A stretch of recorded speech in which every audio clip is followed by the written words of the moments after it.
Hey friend, are you asking yourself, is this what I really want to be doing with my life? I don't think so. I think there's something else that I'm meant to be doing. Welcome to the Painting Your Path podcast, where we have real conversations about what it takes to step out, be bold, and do you. I'm your host, Castillo-Ramsey. Let's dive in. Hey, welcome back to the podcast. I'm your host, Castillo-Ramsey. And if this is your first time tuning in, welcome. And if you've been with me for a while, so good to have you back. And for those of you who are new to the show, you might be wondering, what's going on with her voice? Does she have laryngitis? No, I have spasmodic dysphonia still, which I'm dealing with. But it does not dissuade me from bringing you wonderful conversations each week. And before I get into today's powerful conversation, I wanted to share a few upcoming events, especially if you're in the Los Angeles area or have been impacted by the recent fires. I can't believe it's actually coming up in a couple months on the 1-year anniversary. So these gatherings that I'm going to share with you are more than just workshops or shows. They're about community, reflection, and healing. The first event I have coming up is this Saturday, November 15th. I'm hosting an in-person vision board workshop at the Artists and Makers Studio in San Gabriel. If you've been craving time to reflect and imagine what next year has in store for you, this is your space to dream again. And details are in the show notes. The second event I'm so happy to share about is happening November 20th, a week from today. I'm honored to be part of the Healing for the Holidays gathering.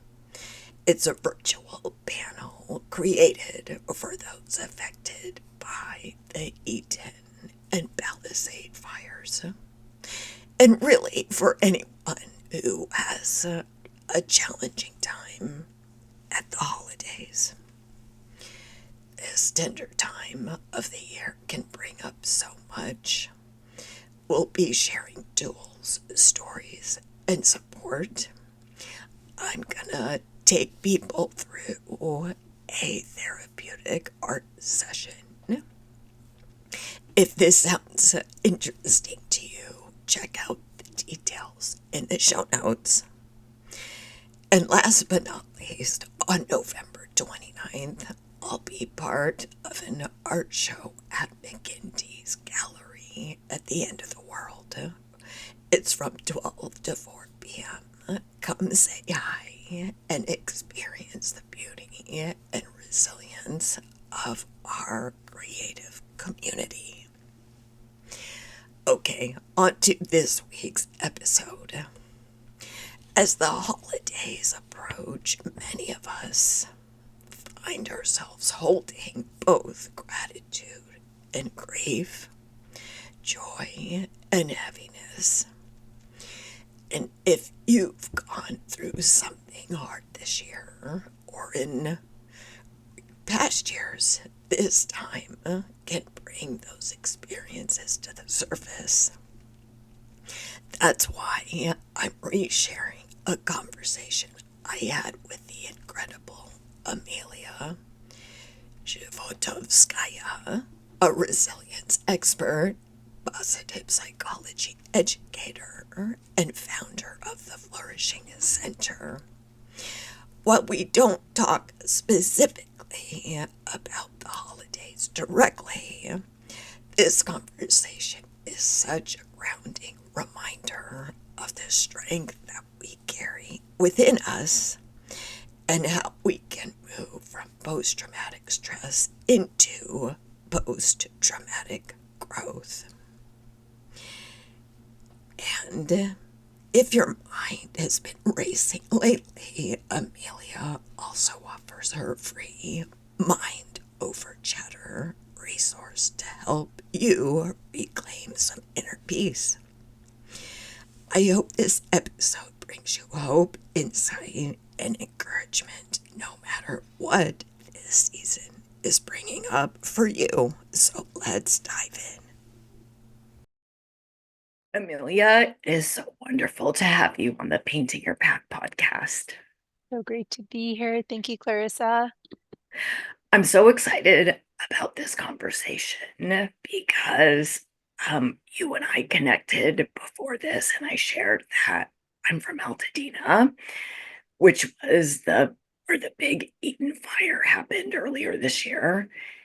And I know my community is hurting, and you are all about flourishing and resilience. So I cannot wait to dive into our conversation. But first, could you please tell us a little bit about yourself, what you do, and who you help? Yeah, happy to. Thank you so much. So I'm the CEO and founder of the Flourishing Center, an organization that I started in 2008 after completing a master's degree in positive psychology in 2006. And for listeners on the line, if you're not familiar with the field of positive psychology, it's the scientific study of happiness, well-being, and flourishing. And it's a field that started in 1998. And so I was very fortunate to be a part of this field somewhat early on, when I was less than 10 years old, and got to study under the founder of the field of positive psychology at the University of Pennsylvania, and basically got to take my passion for helping people and my desire to be a coach and to be a speaker and to channel it into an organization that helps people help people. So primarily what we do at the Flourishing Center is we offer certification programs for people who want a deeper dive into the skills and the science of well-being and resilience, people who might not necessarily want a master's degree or another degree or can't afford an academic path to this, but they want to study the skills. And so we help people become experts in the field of happiness and well-being and resilience through our 9-month certification program. And I also run the Center for Positive Education that does things that are similar to that, but with school teachers, bringing this into the classrooms in K through 12. And then we also run advanced training programs for our practitioners, for anybody that wants to go beyond just the training in positive psychology, but then also turn it into a focused career path as either a coach, a speaker, or a consultant. So do a lot of different things, but primarily we offer tools for helping people flourish. Also offer a podcast, the Flourishing Center podcast, do lots of one-off webinars and trainings, and all of it is geared at taking the types of topics that might have traditionally been left to self-help books or in places like spirituality or religion, or philosophy, and integrating positive psychology research to it. So research-based strategies and helping people learn, how does their mind work, how does their body work, and how do we help people show up more in the world the way that they want to and to thrive. Oh, that's beautiful. And we need your work now, especially now, I feel. And you've dedicated your career to helping people cultivate resilience and well-being. Given the recent Eaton fires here and in the Palisades, what are some of the first steps that people can take to begin to heal from such a traumatic event? Yeah, it's always such a challenge to be prescriptive in these times because there's no one Yes. size fits all model. And if anything, one of the things we really emphasize in positive psychology is that it's a descriptive science, not a prescriptive science, in that we describe what has been prescribed. However, there's a tremendous amount of research describing what we know about resilience and trauma. And in fact, there's actually a whole field of study study that studies post-traumatic growth. And that's based on the understanding that traditional psychology spend a lot of time studying the conditions for post-traumatic stress especially when it becomes a disorder. So how do we heal post-traumatic stress disorder and how do we prevent post-traumatic stress disorder? Positive psychology came in and said, well, why do we stop at they're not traumatized, and they're not stressed? What would be the north of neutral of that? And that goes into the realm of post-traumatic growth and studying people who are not just resilient, but can grow through trauma. So the first part is to help people hear this message, which is that the research shows that most of us do tend to be resilient. And we hear so much about PTSD, and we hear about soldiers going to war and coming back traumatized, and we hear about people going through adversity. And it is absolutely true that post traumatic stress as a disorder is real. However, what is even more real is that most people are resilient and most people actually bounce back in the face of adversity. We saw it during the pandemic. Yes, there's a lot of people whose well-being suffered and a lot of people who still are recovering from that. However, most people were adaptive. And what a lot of trauma tends to point out about human beings is that we are so agile and that we are so responsive to whatever is present within us. And I actually think during the pandemic, people were kind of surprised by their own resiliency. Like, you thought, never in a million years will I be able to be locked down and just stay at home for an extended period of time. And we did it and we figured it out. And I'll never be able to distance from people. And we just sort of figured it out. So, in general, it's important for people to think of it as a bell curve, that at any point, if you were to imagine a bell curve, that the upper tail and lower tail, the lower tail is the percentage of people that may wind up with a disorder from the trauma. Meaning, when we say disorder, we mean struggling, suffering, having a hard time going back to their level of baseline. And another tale are actually people who would then actually grow from the trauma. And the growth through the trauma might be a sense of greater meaning, greater purpose, and actually going beyond where they were before. And then in between is resilient. And most people, if we imagine it one standard deviation above or below the mean, about 66% of people, if we're thinking of it as a bell curve, would be more likely to be resilient, which means you do bounce back. And so, one of the challenges about the acuteness of the traumatic event is to try to find this balance between processing what you are feeling, however, not getting stuck in it. Right, because it brings up a lot of emotions. And oftentimes the emotions can be mixed. And another big aspect of positive psychology is that negative and positive emotions aren't opposites and they can coexist.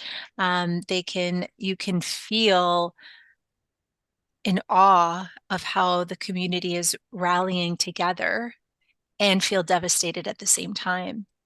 You can feel outraged at a broken system that could have protected or prevented this, while also feeling hopeful that change can happen or grateful for that which remains. So, this emotional aspect of it is really important to know that it's not either I'm feeling okay or I'm feeling devastated. It's that as human beings, we can feel so many different things. And actually, one of my colleagues who teaches positive psychology to children through programs that she creates, Rini Jane, likes to say humans are bittersweet chocolate. We can be bitter and sweet at the Yes. same time, right? We have a complicated flavor palette. And so, how can we give ourselves the space to feel and to grieve? Because there is a tremendous amount of loss and a tremendous amount of uncertainty that that loss brings, while also being able to fully feel it so that we don't hold it.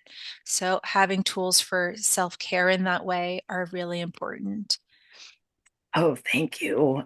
And I love that framing of post-traumatic growth because to your point, I think there is so much focus on the stress part and um and we are resilient. And as you were talking, this scenario kind of popped up in my head. So one thing that I'm doing as part of an art community here is we're having, I'm just going to call them community art days. where we get together, we paint, we craft, we collage, we color, and we talk. We just talk.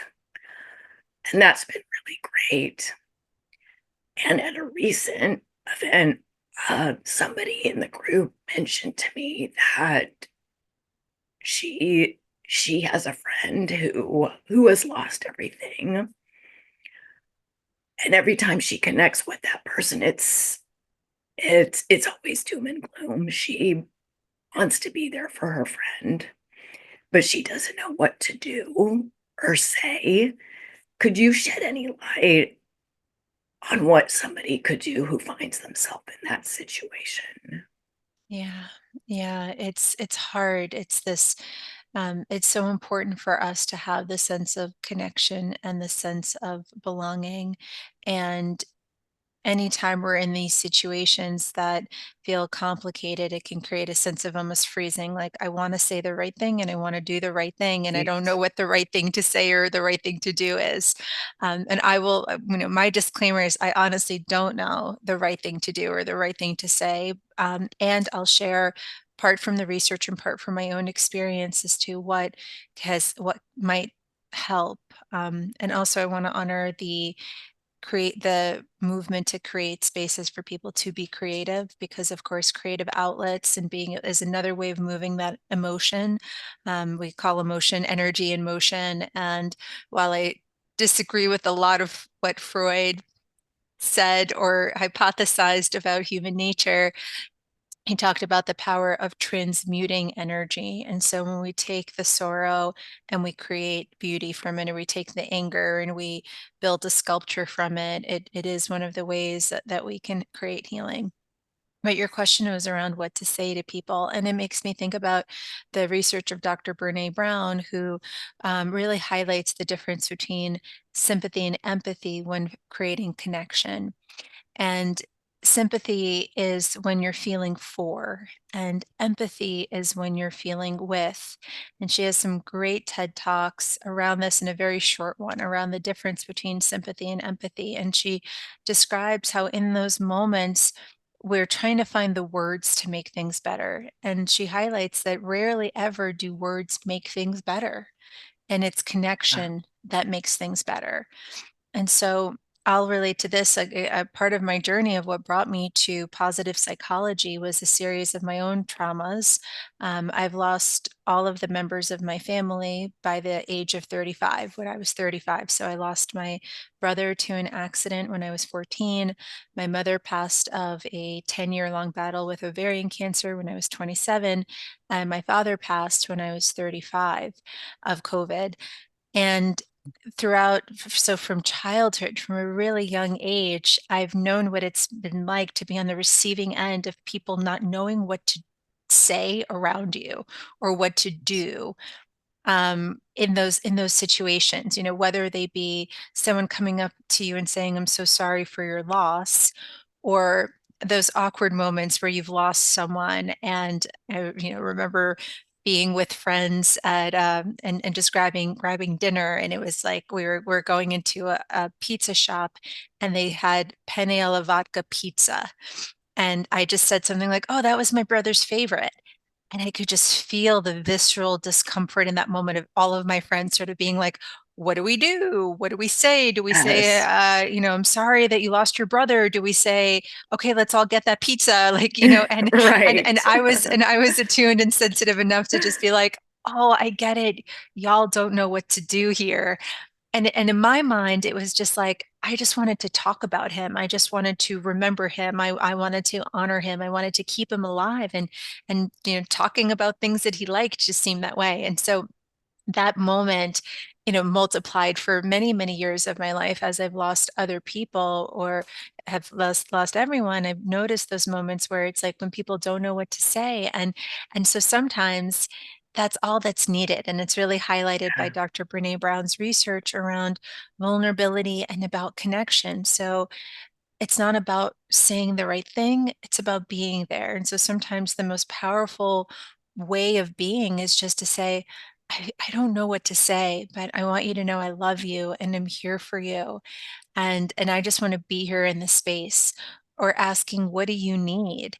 And there are times through my own losses that all I wanted was to be treated as the normal person, not, the orphan kid, even in adulthood, right? It's like the one who's lost their parents. It's like sometimes you want that and sometimes you need different things. And so rather than us as the people around them trying to psychically figure out the right thing to say or the right thing to do, asking questions can be the simplest way of doing that, or through actions. Because sometimes when you ask someone in the place of trauma, what do you need? They are going to say, I don't know, because they truly don't know. But it's more because the negative emotions, and this is a research-based principle, negative emotions tend to narrow our focus. When we're in pain, when we're scared, when we're frustrated, when we're angry, you can only see immediately what's in front of us. So when I'm in that negative emotional space, it's going to be hard for me to actually know what I need. But it's a good place to start. The worst that they can say is, I don't know. And then maybe in your own connection, you can suggest, would you like for me to make plans for us? Would you like to go for a walk together?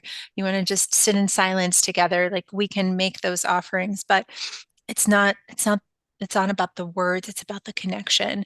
And the sense of guilt that can come from, my house is still standing, but the house next to me isn't, again, is a really, really difficult one. And I won't pretend to know exactly what that experience is by any means. I will say, though, with the loss of my brother, I did see it in the face of his, at the time, fiance. So my brother passed away by drowning. He was swimming at night with his fiance and some friends, and his fiance started drowning, and my brother ran in to try to rescue her, and she survived, but he passed away along with one of the other girls that after trying to rescue her, he wasn't able to. So he swam after one of the other girls that was struggling, and it's likely that they drowned each other. And so she has lived for a long time with that survivor's guilt, and why him, not me, and all of those other things that people can carry on. And it's just such an important thing to remember that we create our own realities, and that the Yes. people who are struggling wouldn't feel better by more people having had lost. And so much of how we feel have to do with the stories that we tell ourselves. So we have no way of knowing why one and not the other. Why does one live and the other one pass? We have no way of knowing. But the sense of feeling guilty is one that we can control. And it's really important to understand that all emotions serve a function evolutionarily. Anger protected us from someone trying to violate or harm us, so we fight back. It would make us take a stand for what's important to us. Fear is supposed to help us run away from something that we're afraid of. Guilt is a very important emotion, but I call it a mono-use emotion. It only has one use. Its use is supposed to be to tell us or to indicate to us, I'm causing harm. And the purpose is supposed to be to get your attention, almost like put up your little tentacles, like, hey, you're hurting someone. And guilt was an emotion that evolutionarily we were wired to feel because we're social creatures. So we would make amends.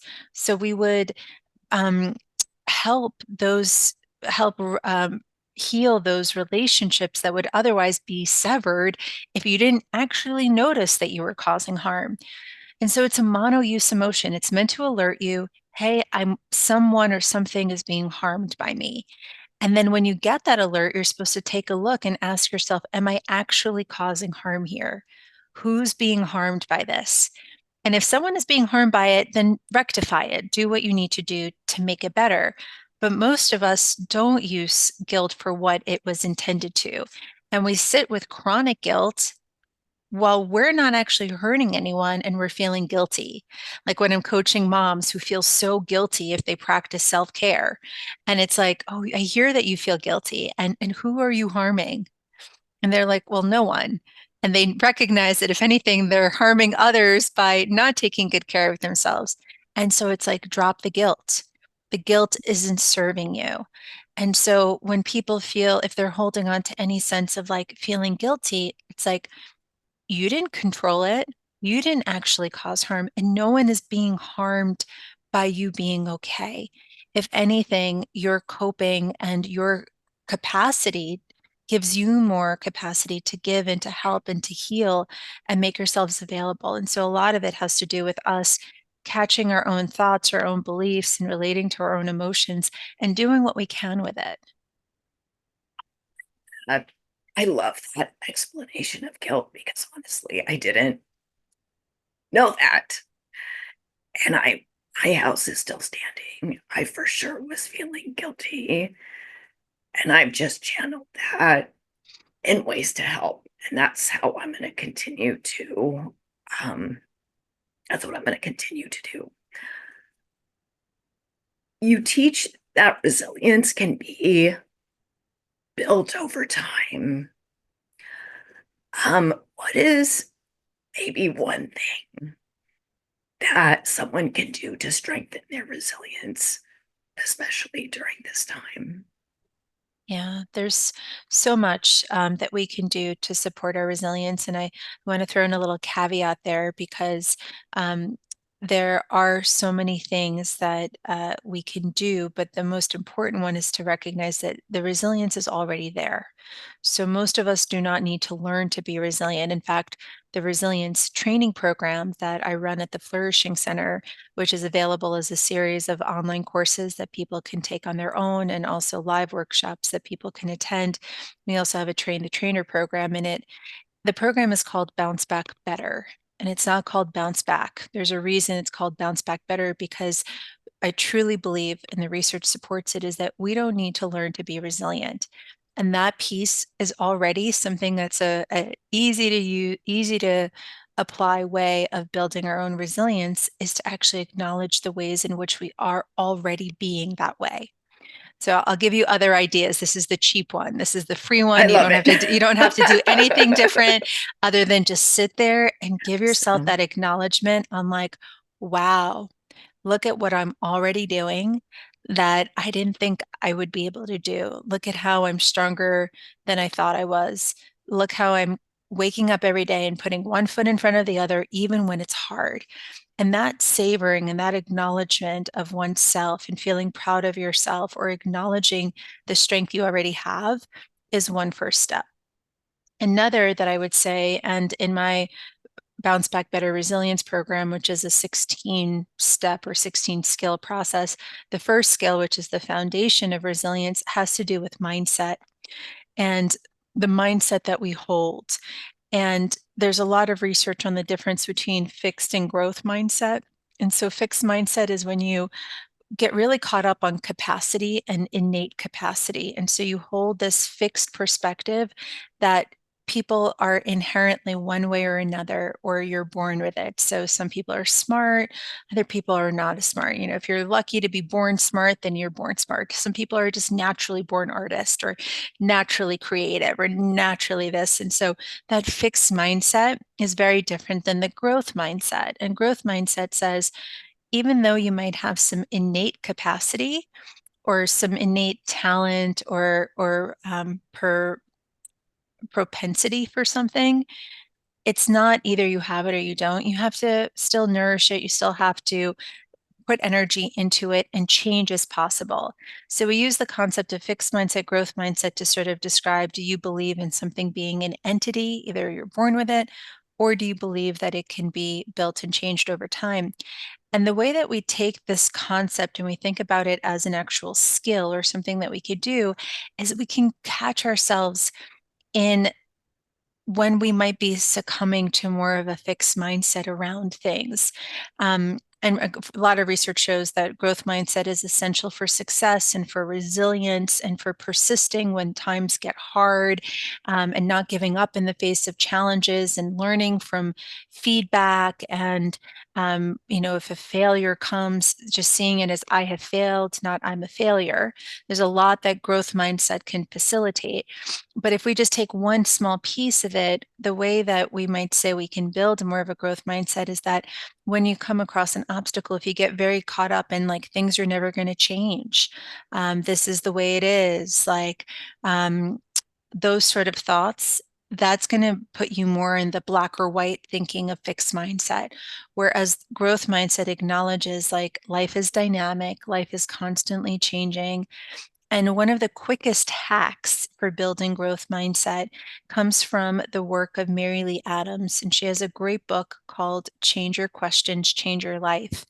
And she talks about people starting to catch the types of questions they ask themselves or the stories they tell themselves. And she says that when we have anything that triggers us, could be something someone says, it could be a feeling we have, it could be a circumstance, we have the capacity to go into one of two directions. We can go down the learner path or we can go down the judger path. And when we go down the judger path, we just perpetuate that fixed mindset. And so the judger path is judging yourself, judging the situation, and judging others. Whereas the learner path is about learning and growing and asking what we as coaches call those curious, solution focused questions, which facilitate more of a growth mindset because you're focusing on how can I grow? How can I learn? So the judger path says things like, this sucks. This is terrible. This is the worst thing that's ever happened to me. This is really hard. I don't know if I can handle this. Even while maybe some of those things are absolutely true, if we just stay with the judgment, it doesn't give us anything we can do about it. Judgments just beget more judgment. What's wrong with me? What's wrong with them? This shouldn't have happened. This could have been prevented. This was inevitable. Any one of those things, again, it's not bad to have a judgment. But what happens is if we just stay down the judger path, we get put into what Mary Lee Adams calls the judger pit, which is like a quicksand of just more judgment. And you get stuck. You just can't, like, what do I do? You just feel stuck. And one of the things that stops resilience, we call it bouncing back better, getting back on your feet. Resilience is about continuing to move, just keeping at it. And when we get stuck, motion stops. And so we want to avoid that judger path. And one of the ways that we avoid the judger path is to step onto the learner path by asking questions.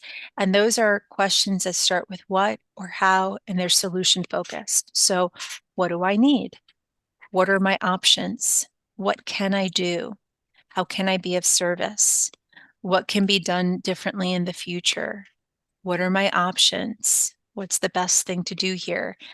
And just the same way that the judger path makes us more and more narrowed and narrowed and narrowed, the learner path makes us more broadened and broadened and broadened because curious solution focused questions beget more ideas, beget more action, and help us feel like we can keep moving. And that is the key to being resilient here. There are other skills, there are other pathways, there are other pieces, but if I had to just choose one that would make a really big dent, is inviting people to catch themselves and catch how frequently they find themselves judging themselves or the situation and say to yourself, oh, I think I'm going down the judger path here. And ask what Mary Lee calls a switching question. And a switching question is, how do I impact this? What do I need? The simplest one is, given this, what do I need? Or given this, what are my options? And in doing so, we can begin to coach ourselves into continuing to move despite these obstacles. I love that. And I love that the focus is on what and how. I noticed they don't start with why. Can you talk a little bit about why that is so? Mm-hmm. Yep, absolutely. Pun intended. Notice they don't start with why. Why is that? Yeah. Oh, why is such a fascinating space. It's powerful. And many people on the line might be familiar with Simon Sinek's book, Start with Why. And why has in it there. I'll get to what you're asking in a second, but let's just talk about the philosophy of like this concept of why. Why would Simon Sinek write a whole book on the importance of organizations starting with their why? Well, it's big and it's powerful, and it is the role of what is the organization's purpose or mission? Like, why are we doing this? In the context of self-talk, it's a natural place that people go, but it's actually the not a very useful place for people to go. So in an organizational context, organizations knowing their why is powerful. In our goals, knowing your why, really powerful, right? Because it's such a powerful thing. It really has so much weight to it.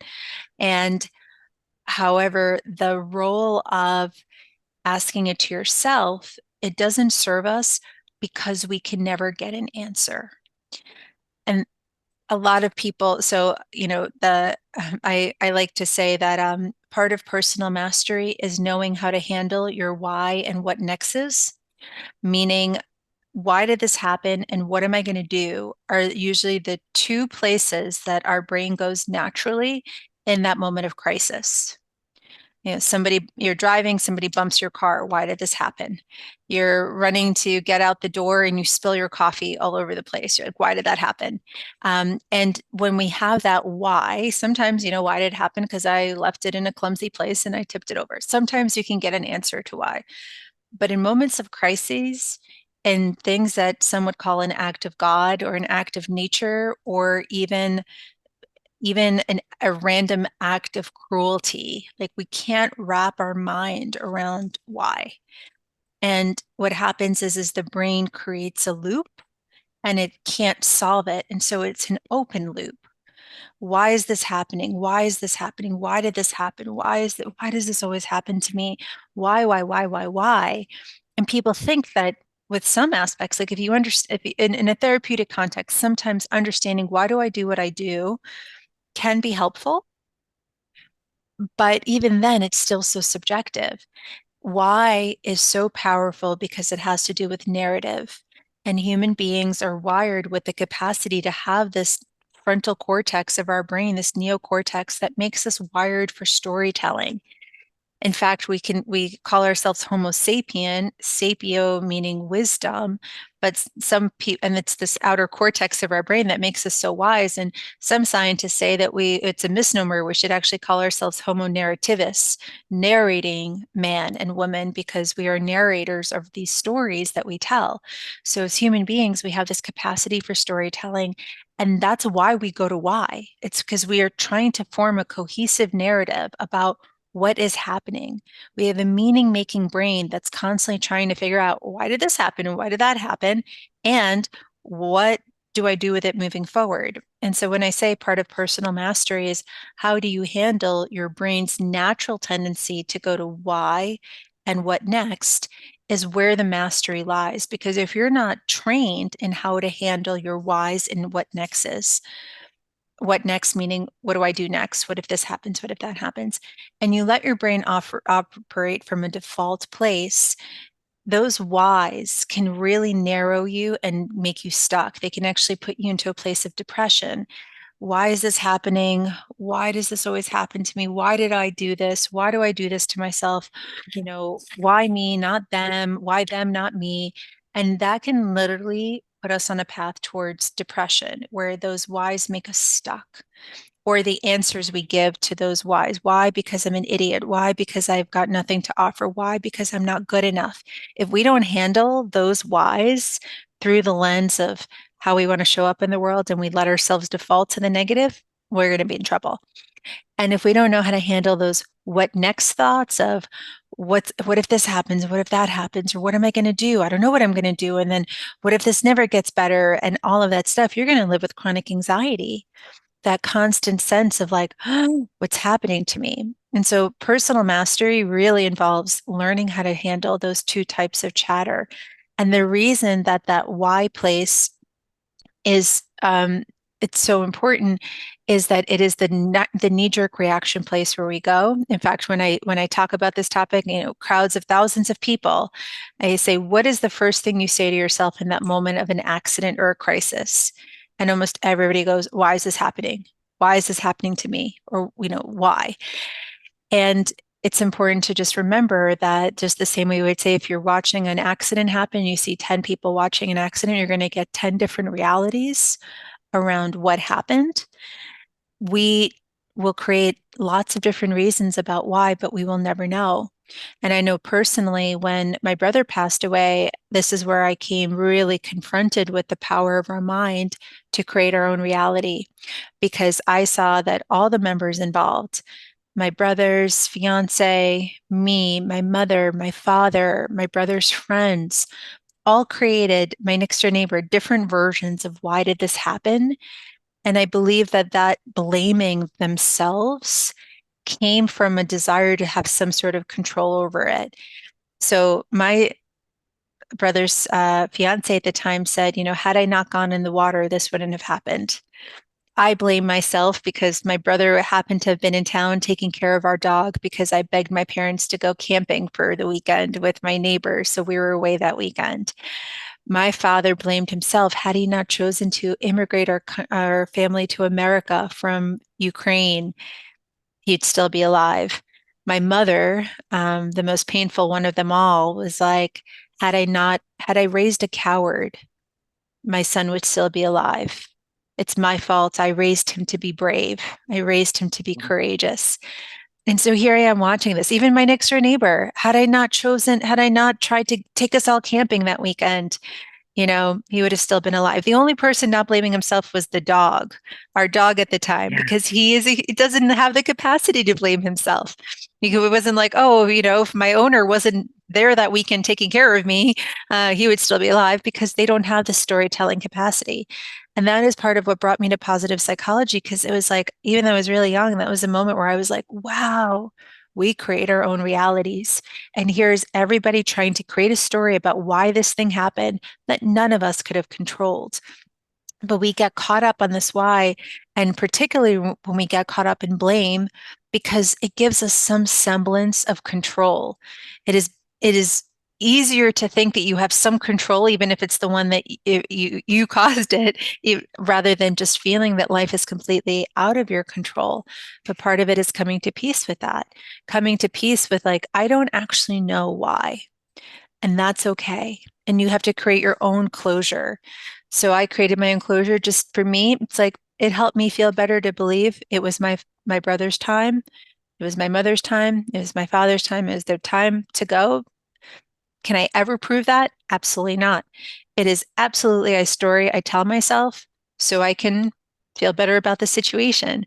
And that's my choice for personal mastery, is to know that I can create my own story or my own take on it, because why wouldn't I?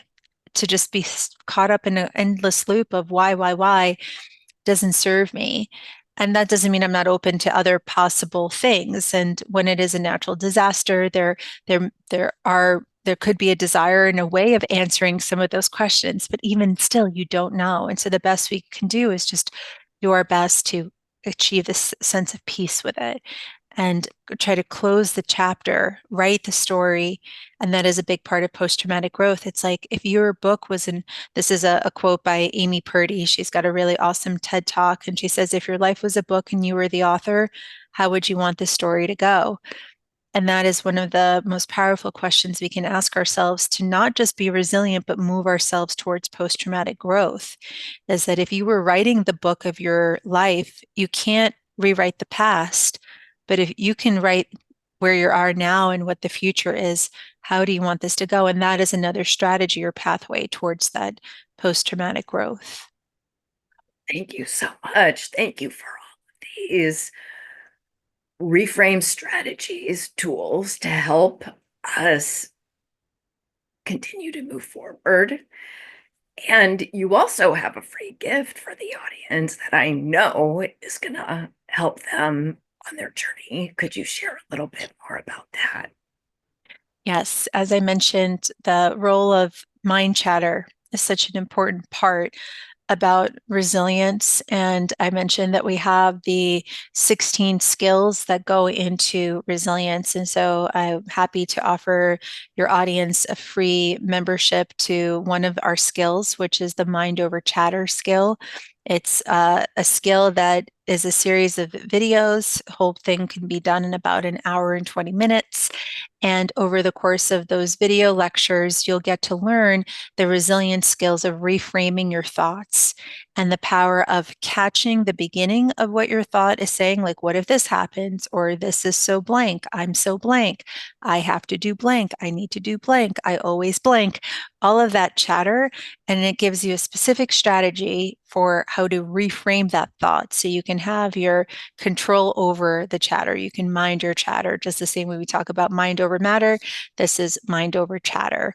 And so happy to offer that whole program for free to the listeners, hoping it will help you get some really tangible strategies to shift the way that you're thinking, knowing that our thoughts change how we feel. So when we change how we're thinking about things, we change how we feel. When we change how we feel, it can also help us change the actions that we take as well and take more inspired and empowered action. Thank you so much. That's so generous. And Emiliya, before we shift into what I call rapid fire questions, is there anything else you'd like to share with the audience?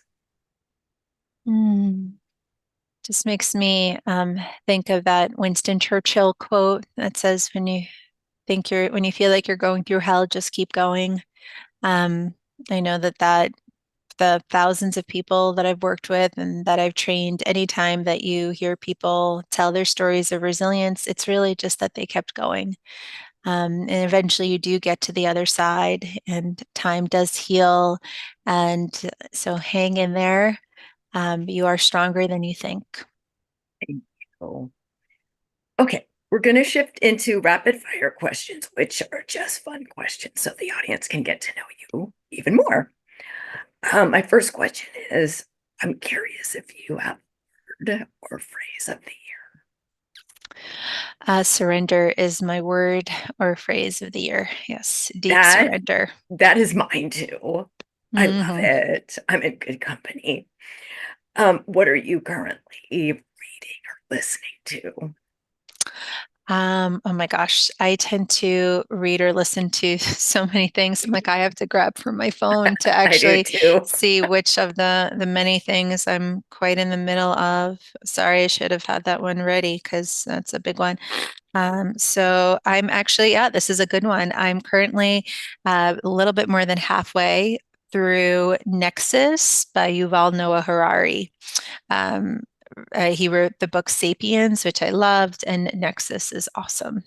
Oh, thank you for that. And what is something you're looking forward to in 2025? I am looking forward to and very hopeful about my husband and I hopefully bringing a child into this world. We got married in August, and I don't want to say we're trying because part of the reason the word surrender is my word is I think that puts myself into too much of an active, more masculine role with something that is a very deeply feminine, receptive space. But that is what we are looking forward to in 2025. Nice, nice, wonderful. How about a product or service you cannot live without? Hands down, Notion is a product or service I could not live without. I am a Notion junkie. In fact, just this afternoon, I was joking with my assistant and I said, I think I might have to name my firstborn Notion. And she was like, please don't. And it's because my whole business, my whole personal life, everything is organized on Notion. Thanks. And where is the best place for people to connect with you? My website, theflourishingcenter.com, is a great place for people to connect with me. And you could just email me at Emiliya@emiliya.com, just a little bit shorter. And my name is spelled Emiliya. unique spelling of Emiliya, which enabled me to get my own first name as my domain name when I was like 16 years old, when they were I just love first that. selling domains. So Emiliya@Emiliya.com is a great way to reach me. Cool. This question for you, which I ask all my guests. The name of this podcast is Painting Your Path. What does painting your path mean to you?